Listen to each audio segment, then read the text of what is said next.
¿Sabías que los mares y océanos se enfrentan a 7 grandes riesgos que ponen en peligro su salud? Desarrollo urbanístico. ¿Qué es? El desarrollo urbanístico se refiere a la expansión de actividad humana en las zonas costeras que alteran los ecosistemas marinos a través de la explotación de sus recursos o la construcción de infraestructuras. También puede resultar en la contaminación del agua a través de aguas residuales que llegan desde estas nuevas zonas al mar, haciendo imposible para la fauna y flora marina vivir tranquilamente en su hábitat natural, ya que son muy sensibles a estos cambios. Pero no os preocupéis, porque tenemos soluciones.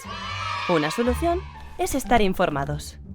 ¿Qué podemos hacer para detener esta construcción masiva en las zonas costeras? Pues conocer la legislación vigente que protege determinadas zonas frente a la construcción, sobre todo antes de adquirir una casa que esté cerca de la costa. Y generar hábitos domésticos que sean amigables con el medio ambiente, entendiendo que, si vivimos cerca del mar, todas las acciones repercuten de manera directa sobre él. Sigamos aportando soluciones, hasta la acción más pequeña cuenta. Seamos el cambio que el mar necesita.